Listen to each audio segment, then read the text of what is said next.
This is the largest gathering of people which has ever taken place on Earth at any time in history. It's the Kumbh Mela, India's biggest religious festival. By tonight, 15 or maybe 20 million people will be here to bathe at the confluence of the sacred rivers Jamna and Ganges. Here in this greatest of all pilgrimage places, the ashes of Gandhi and Nehru, the architects of modern India, were strewn on the waters. And so too Nehru's murdered successors, his daughter Indira, and in 1991 his grandson Rajiv. In India, the currents of sacredness run deep indeed. Among the millions of ordinary Indians from all castes and walks of life are holy men and women who've renounced the material world for a life of austerity and meditation, one of India's oldest callings.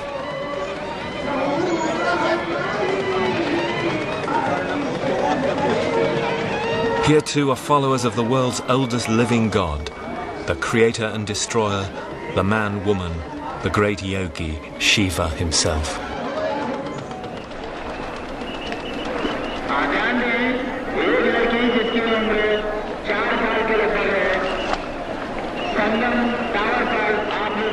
India was one of the earliest of the great civilizations, and it defined the goals of civilized life very differently from the West. The West raised individualism, materialism, rationality, masculinity as its ideals. India's great tradition insisted on non-violence, renunciation, the inner life, the female as pillars of civilization. And through all the triumphs and disasters of her history, she hung on to that ideal, an eternal quest to identify humanity with the whole of creation. A unity in diversity.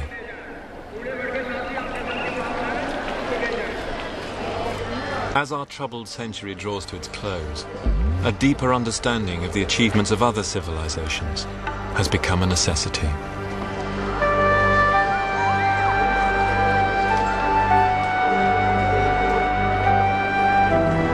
As Mark Twain said here a century ago, the Indians may seem poor to we rich Westerners, but in matters of the spirit, it's we who are the paupers, and they who are the millionaires. History is full of empires of the sword, but India alone created an empire of the spirit.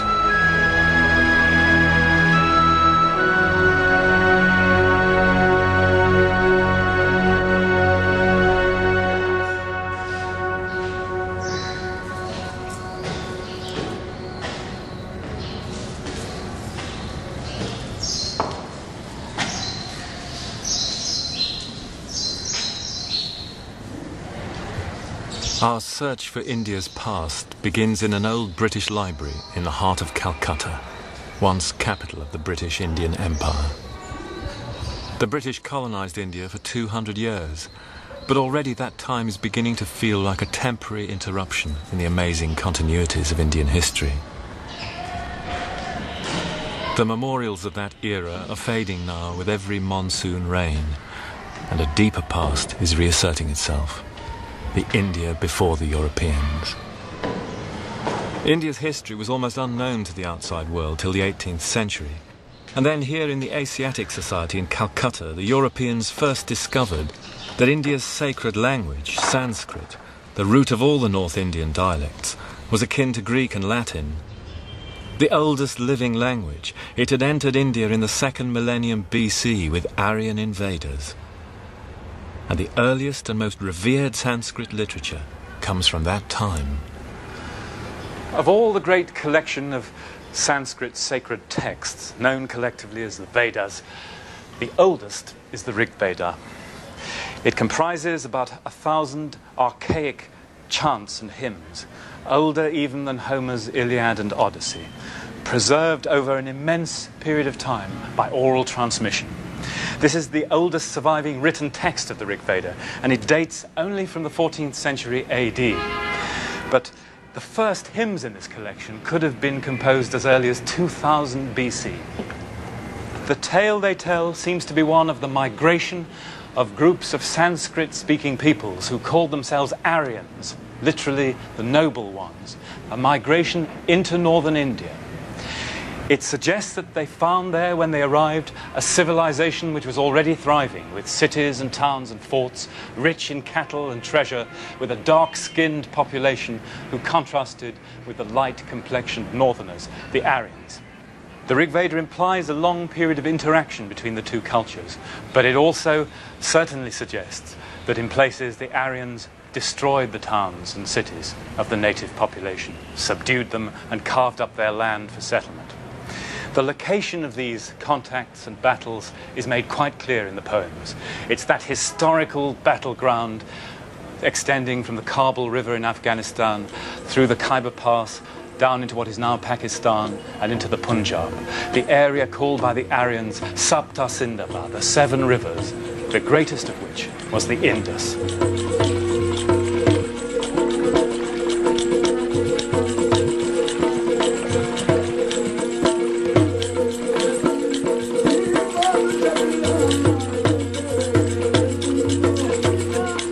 From the very beginning, rivers were sacred to Indian culture, literally the source of life. And the first Indian cities grew up on the rich alluvial soil left by the annual flooding of the Indus.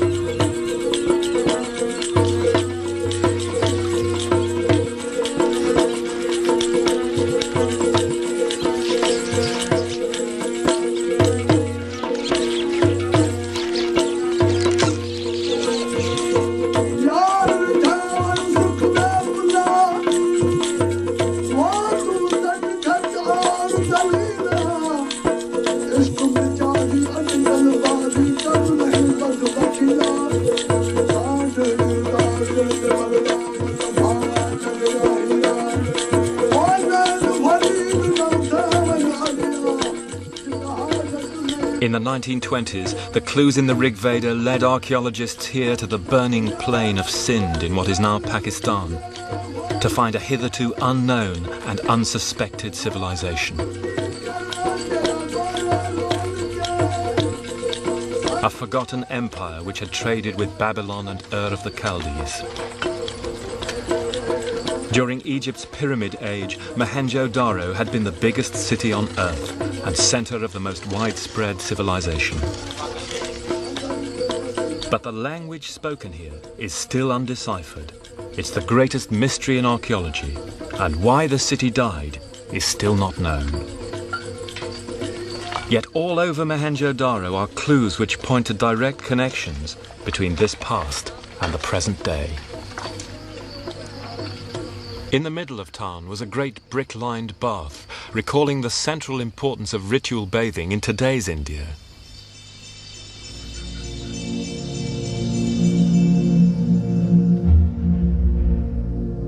Here perhaps was a priest or guru, eyes narrowed in meditation. On merchant seals were sacred trees and animals, still characteristic of India today.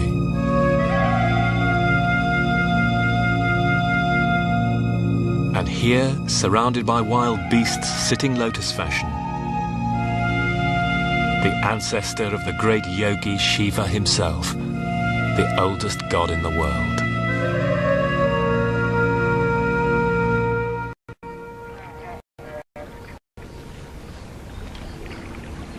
Those living links with the deep past point our search for India's roots to the village.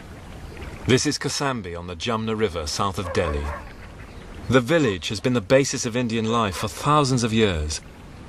2/3 of her population of 850 million still live in places like this.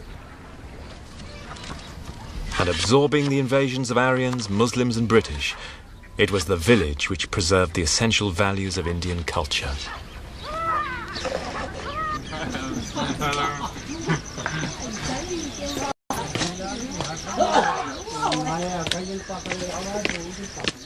The key to those values is the deep-rooted belief that all life is sacred. In the overfed and secular West, the idea of the sacred cow may be meaningless. But here, for poor people, it pulls loads, gives milk, butter, fuel, manure. And to kill it is literally sacrilege. The basic beliefs of Hinduism reinforce this idea of the connectedness of life. At a village shrine, one of the highest priestly caste offers a libation and a Sanskrit prayer. This black stone icon, descended from the phallic stones of Mohenjo-Daro, is the mark of the god Shiva, a symbol of the life force.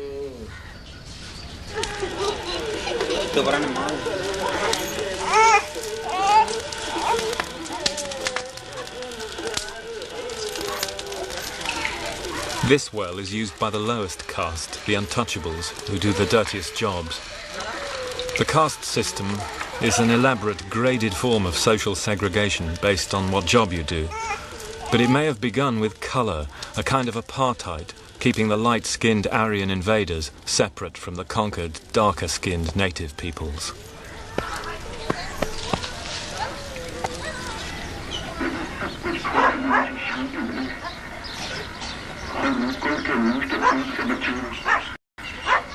In the first millennium BC, the fusion of the Aryan newcomers and the elder culture bore fruit in some of the greatest spiritual works of humanity.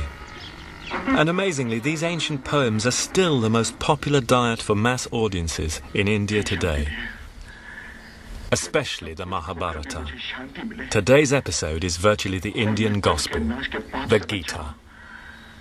तो ये शांति बहुत सस्ती है केशव, ये शांति बहुत सस्ती है। कुतस्त्वा कश्मलमिदं विषमे समुपस्थितम् अनार्य जुष्टम अस्वर्ग्यम अकीर्तिकरम Arjun.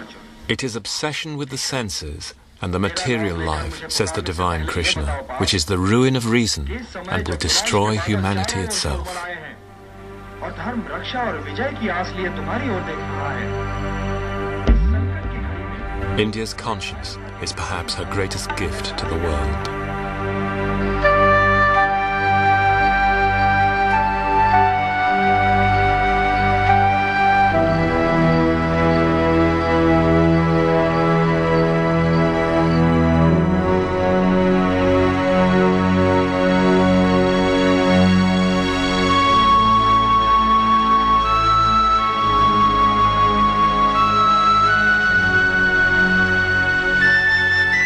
Around 500 BC, city life revived in the Ganges Valley, and a renaissance took place as glorious as the age of Pericles in Greece.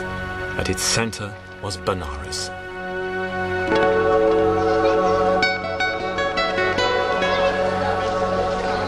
For the pilgrims bathing here on the morning of Shiva's festival day, Shivaratri, the city of Shiva is beyond time and history, a place of redemption.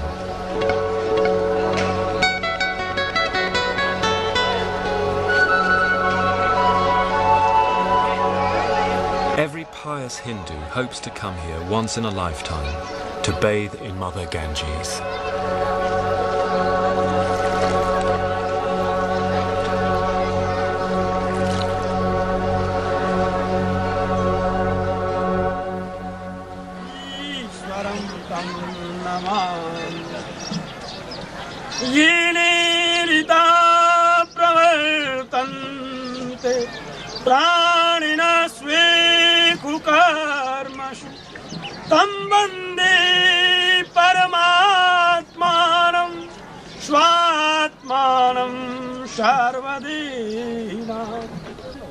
On the riverbank, pilgrim guides tell of the deeds of Shiva on earth to religious tourists from all over India.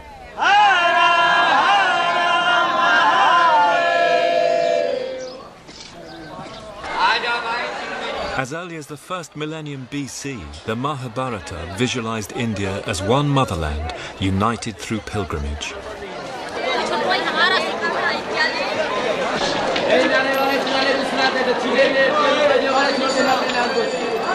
And this vast and continuous recirculation of money, people and ideas is what has given India the unity which it never had in politics until the British came. So you've been to Bajnath. Bajnath you have been. These men are typical of the thousands here today. Poor agricultural labourers from a village near Kasambi. In the last few days, they've travelled by bus a 2,000-mile round trip, visiting shrines high up into the Himalayas. They've spent their entire savings for the year. We do it, they say simply, because our ancestors did it.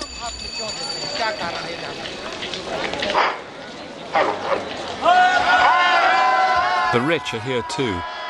This is the Maharaja of Benares. He's revered by many as the living representative of Shiva on earth.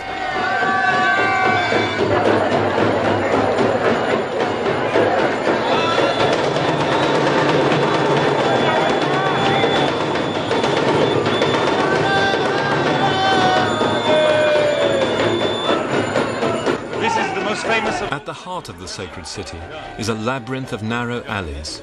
And how old? In the very centre is a small Shiva temple viewed by the pilgrims as the most sacred in India. It's the goal of everyone tonight, bearing their pots of Ganges water.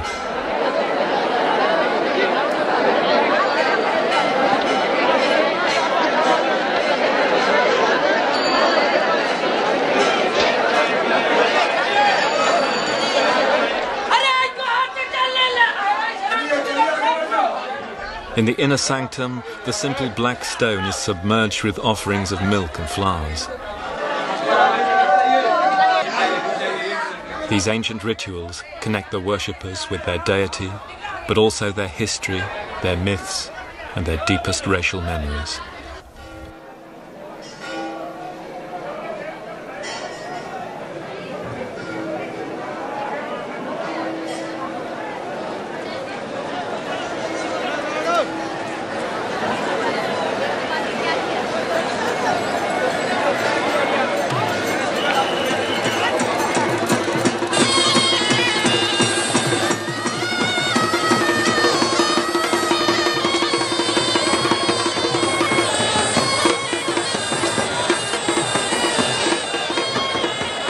Western civilization saw one God who stood outside his creation. India saw numberless aspects of the same divinity, unity and diversity.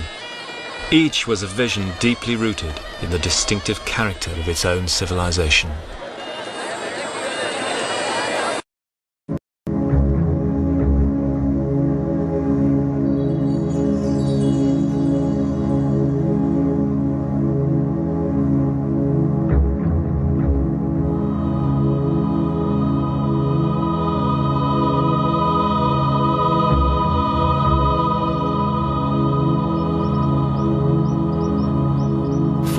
Away from the gaudy tumult of Benares, in about 500 BC, a young Indian prince preached a sermon which would change the world.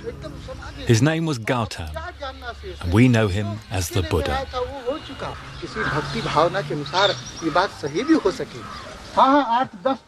I have reached the conviction, he said, that human suffering must be comprehended. The Buddha's answer to the perennial question was simple and typically Indian. It is attachment to the senses and to material desires, he said, which is the root of all human unhappiness. Get rid of those desires and you'll find the path to salvation. The period of the Buddha's lifetime, from the 6th to the 5th century BC, has been called the Axis Age, because so many of the great thinkers in world history were alive at the same time. The Buddha and Mahavira in India, Pythagoras and the early Greek philosophers, the greatest of the Old Testament prophets like Isaiah, Confucius, Lao Tzu and the Taoists in China, and even some have thought Zoroaster in Persia. It's extraordinary to think that many of those people could actually have met each other. It suggests that the ancient world, which had emerged from the first civilizations of Iraq and Egypt, China and India, was undergoing a crisis of spirit, but also a crisis of opportunity. Fundamental questions were being asked about the nature of God, about the meaningfulness of life on earth, and about the basis of the authority for kings and states. And at the heart of that, the question which still plagues governments even today in the United States and the Soviet Union. How do you persuade your citizens to act as moral beings? How do you persuade them to be good? The different ways in which those civilizations attempted to come to terms with these questions still shape them and us today. The Near East took the path of monotheism, which would become central to the ideology of the West as well as of Islam. China, the Confucian conception of the individual, the family and the state in a perfectible moral order on earth. Whereas in India, the great tradition asserted that this earthly material life is simply illusion and that true enlightenment can only come by forsaking it, the absolute opposite of the Western ideology. And so the social and economic character of these great cultural blocs is still shaped by that revolutionary epoch even today.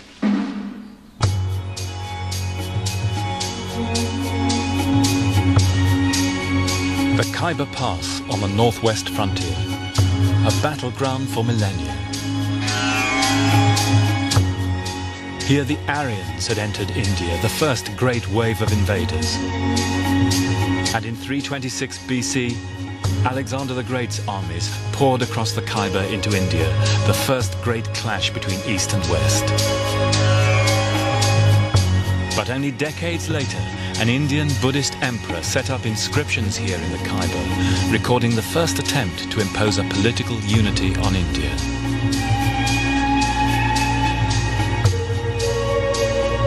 This was the Mauryan Empire and the emperor, the great Ashoka.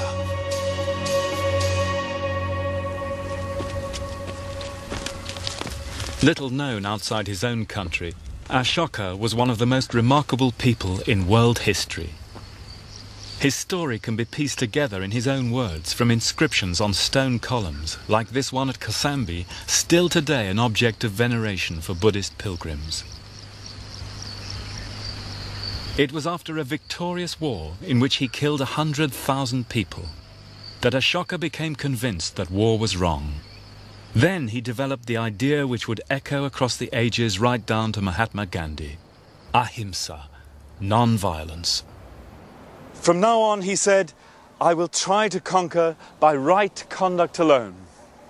And then, all across India, columns like this were set up literally as pillars of morality in order to explain what this doctrine of right conduct, Dharma, actually meant. Remarkably, it was not based on religion. It was a secular ideal of the dignity of human beings and the humanistic possibilities of civic morality. And in the clauses on these inscriptions appear all those words which modern politicians find so difficult to pronounce today: compassion, tolerance, gentleness, truthfulness. The clauses on non-violence abjure meat-eating and preserve a whole range of species, from the parrot to the rhinoceros. Forests, Ashoka says with prophetic force, must not be burned uselessly. In all this, and especially the ecology and the conservation measures, Ashoka sounds astonishingly modern to us today, perhaps misleadingly so, as he does in his wide-ranging social and welfare legislation. But so too in that bane of our time, massive state intervention, with an army of spies and thought police to check up on what people were doing. It sounds intolerable to us today, and no doubt it was to some people at the time too. But Ashoka is an extraordinary product of that extraordinary age, the Axis age, turning from the authority of religion and magic to that of reason and morality as a basis for politics. And however imperfectly he tried to execute it, his idea of Dharma, of right conduct, was one of the great ideas of human history, to set beside Greek democracy, the American Bill of Rights, the Communist Manifesto. And as one stands with the late 20th century world roaring around, one might be forgiven for thinking that this was an idea whose time is almost come.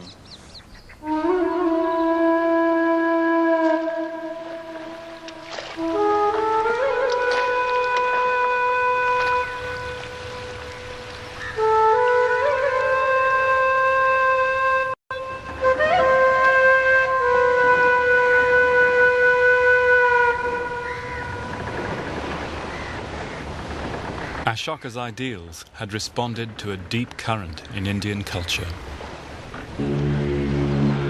Here in the southwest, Kerala has long been a cosmopolitan place, Chinese fishing nets lining its lagoons.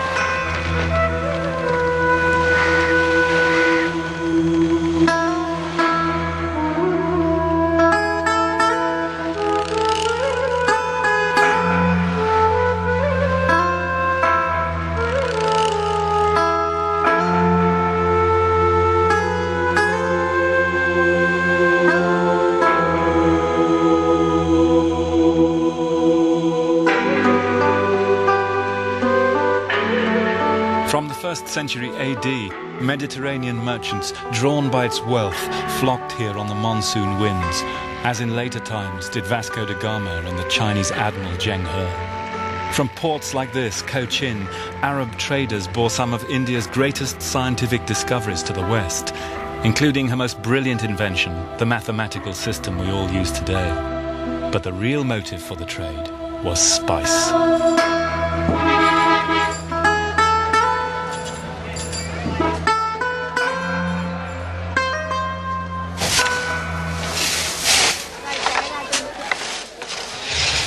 Here in Cochin, for centuries, foreign merchants bought the famed spices of the Malabar coast, especially pepper and ginger, which are both words from South India.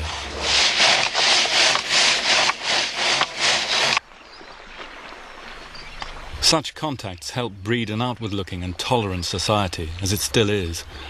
Sail up the little rivers and creeks in the Cochin backwaters, and you'll come across communities which embody the Indian idea of civilization as pluralism.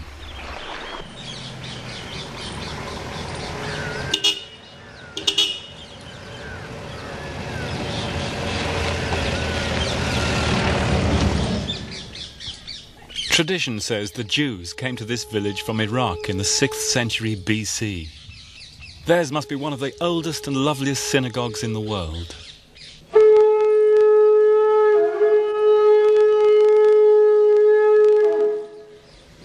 They're only one family now, carefully maintaining the rites as best they can. But recently local girls have converted to marry into the family, so they still hope their traditions will be passed on.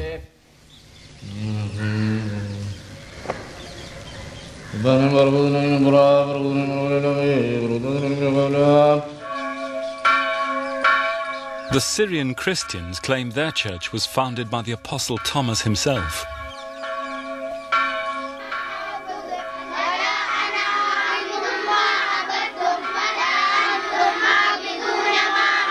Islam, meanwhile, came by sea in the 7th century with Arab traders, peacefully, not as elsewhere by war and conquest.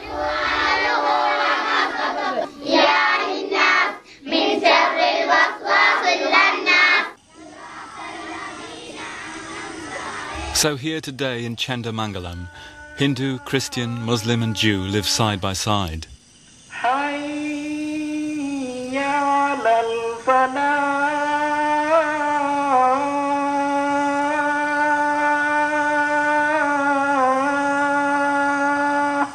All these people of different faiths, says Krishna in the Gita, whatever form of worship they choose to fulfill their desires, ultimately their worship comes back to the same source.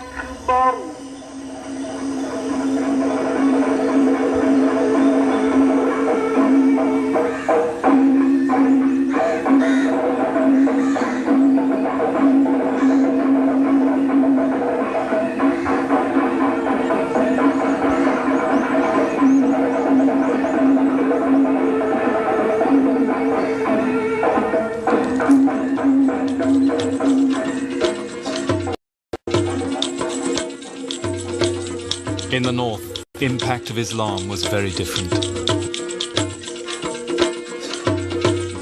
India is full of riches, wrote the Muslim historian Al-Biruni, entirely beautiful and delightful. And as its people are mainly infidels and idolaters, it is right by order of God for us to conquer them. Within a few decades of the Prophet's death, Islam had swept westwards to Spain and eastwards to the Indus Valley.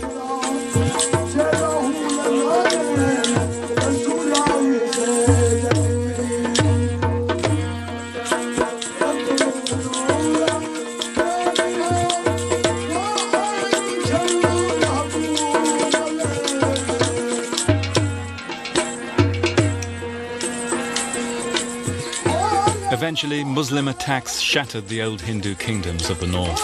Benares itself fell in 1194, and in the heart of the city you can still see what results from asserting by force the unique truth of one faith over another.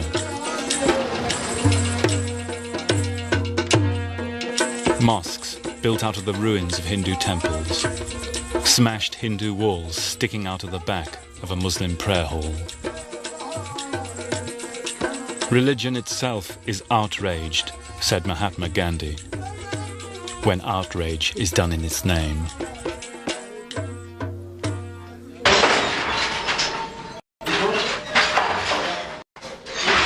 These tragedies initiated a long and tortuous relationship between Hindu and Muslim, which both enriched India and, even in our own time, has threatened to tear it apart.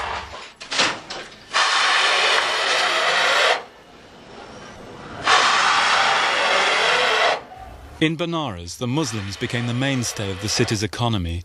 The thousands of silk weavers, like Subhan Ali and his sons, with their tiny shops and handlooms, are all Muslim.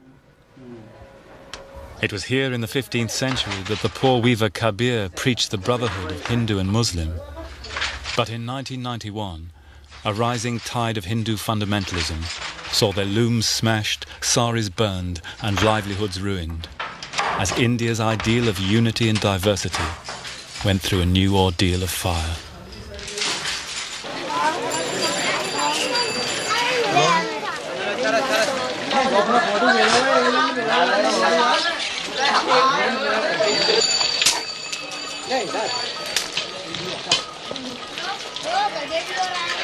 A mixed Hindu and Muslim culture arose in the north. And in the 16th century, there was yet another brilliant flowering of Indian civilization, the Mughals.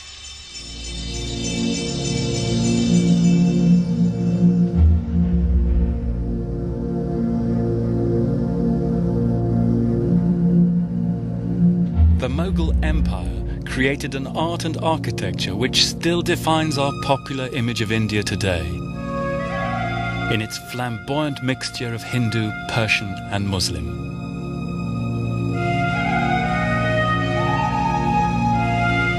This is Fatehpur Sikri, founded in 1569 near Agra by Akbar the Great.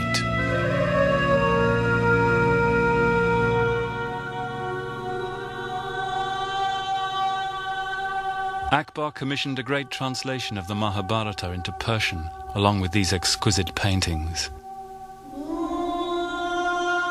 He came to understand that the only way to rule India, indeed any civilization, is with tolerance and pluralism, and increasingly he was drawn to the deepest currents in Indian thought. The most fascinating aspect of Akbar's career, and surely the one that's most relevant to us today, was his attempt to find a synthesis of all the religions in his empire.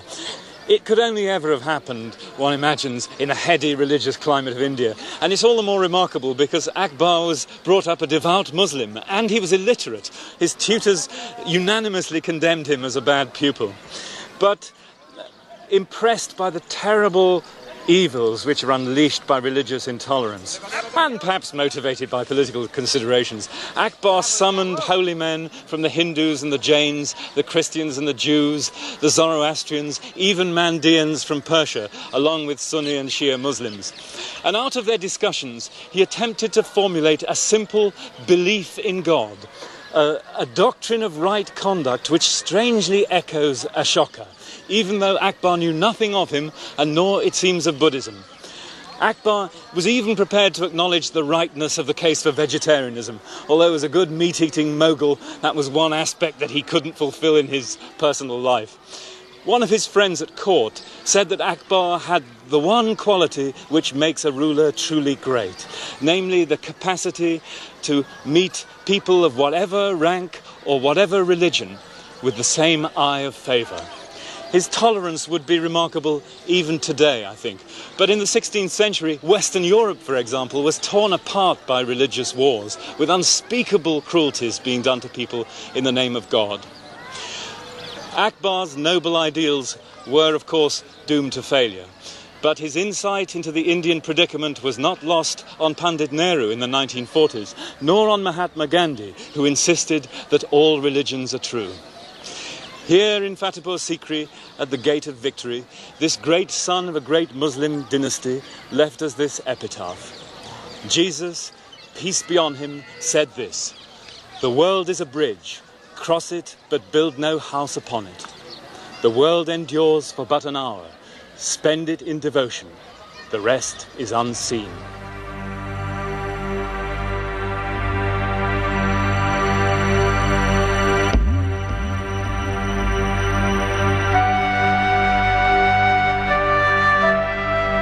Akbar's city of dreams was deserted because of lack of water.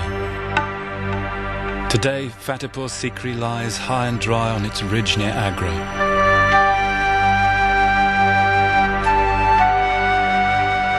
His empire had created a unified state, giving the same rights to Muslim and Hindu.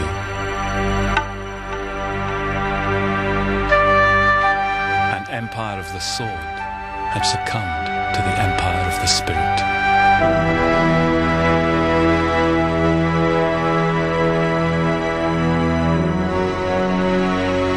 Now it has become clear to me, Akbar wrote, that in our troubled world, so full of contradictions, it cannot be wisdom to assert the unique truth of one faith over another. The wise person makes justice his guide and learns from all. Perhaps in this way, the door may be opened again, whose key has been lost.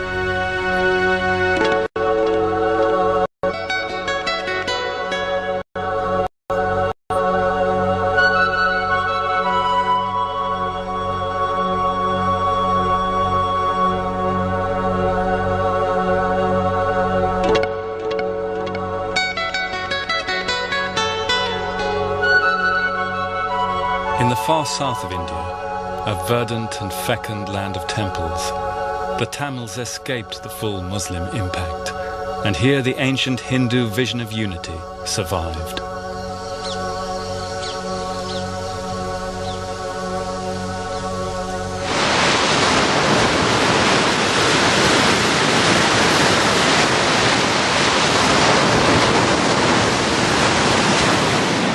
From ancient times, the Tamil shore was frequented by Greek and Roman traders. Here, said their poets, beautiful great ships of the Greeks bearing gold came splashing on the white foam to return laden with spices.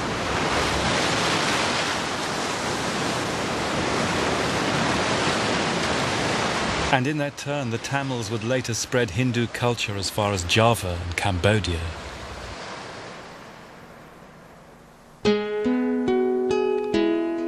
The Tamils left brilliant legacies in poetry, painting and sculpture. But their finest creations were in bronze. Among their masterpieces is this image of Shiva. The wild god of prehistory is here transformed by the Tamil sensibility into a sinuous and sensuous cowherd with a turban of snakes. This was cast in one piece in 1011, 400 years before Donatello in Florence. There'd been nothing like it since the ancient Greeks. But perhaps the most beautiful of all Tamil bronzes is this portrayal of the dual nature of divinity, male and female, in one body.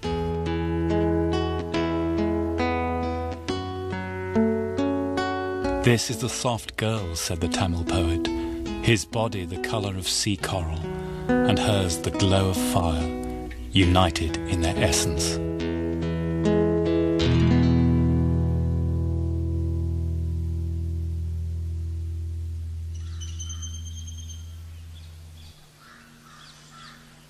The cultural centre of the Tamils from ancient Greek times was Madurai, the splendid temple with its tall towers, as their poets sang. The city where no temple stands, they thought, was no city, but a mere wilderness.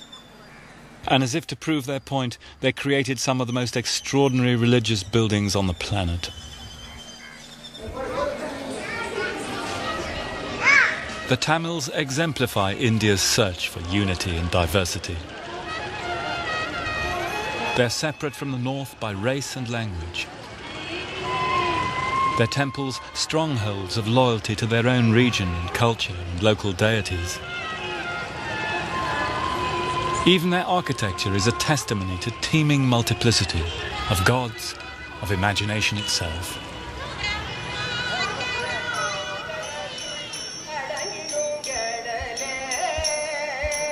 And yet, Tamil culture is united to Mother India through the search for the eternal Dharma, the law of human righteousness, and the universal vision of human existence, which the great tradition of India has always sought.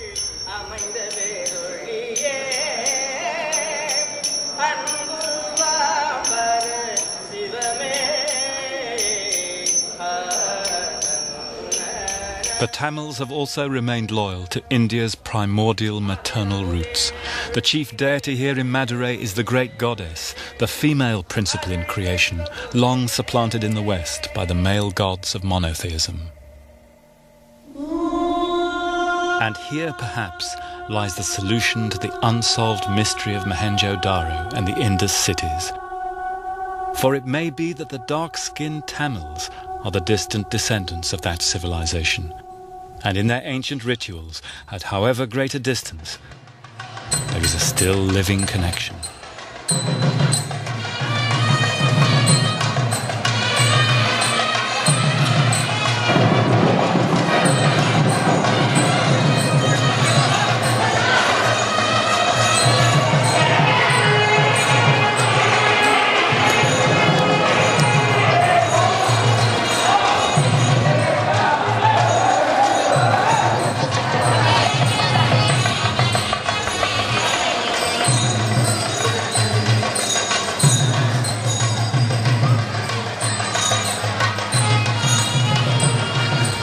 Once a year, the image of the goddess is taken to the banks of a sacred lake to celebrate her marriage to Shiva.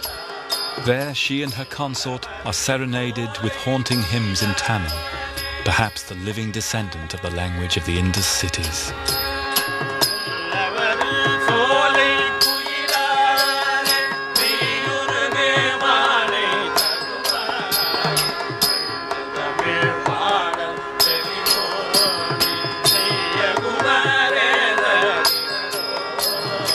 The great goddess, the Indians say, is the cause of all. She is peace, all forms of faith, ever in all things, and pervading all creation.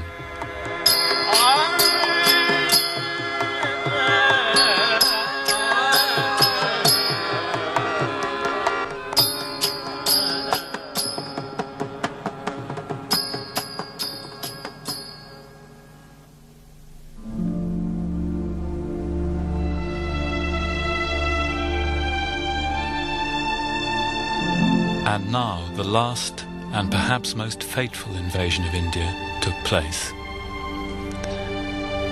Soon she could be depicted as a naked black female, submissively offering her riches to Britannia.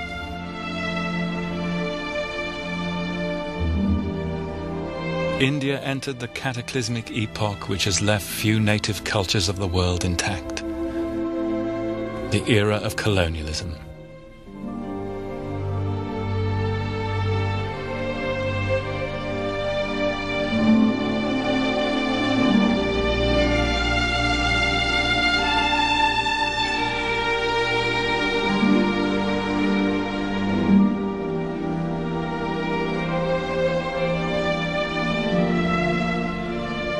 The natural resources of India were plundered.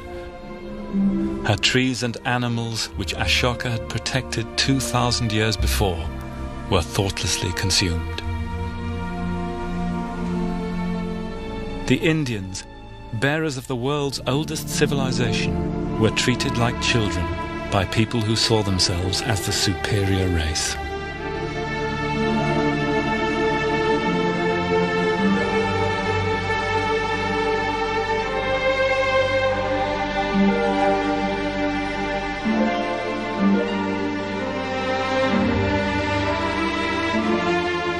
In fantastical costumes and invented ceremonies, the rulers of a small island 5,000 miles away glorified themselves.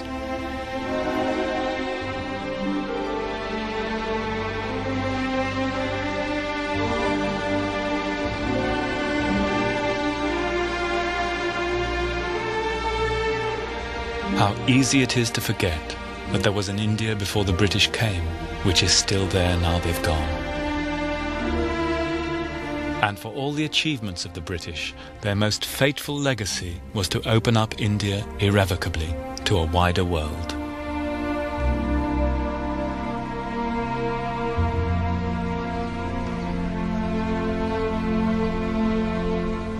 Our search has brought us back finally to Allahabad and to the family house of the Nehrus.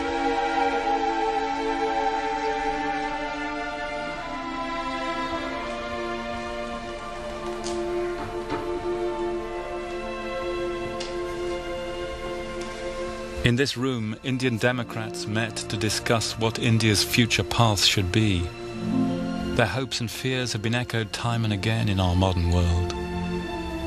How far should the Western model be followed? Capitalism, democracy, Western science. How far can indigenous traditions work as the basis of a modern state? Nehru, the first Prime Minister, thought European models were the way forward and came to believe in a complete break with the ancient past.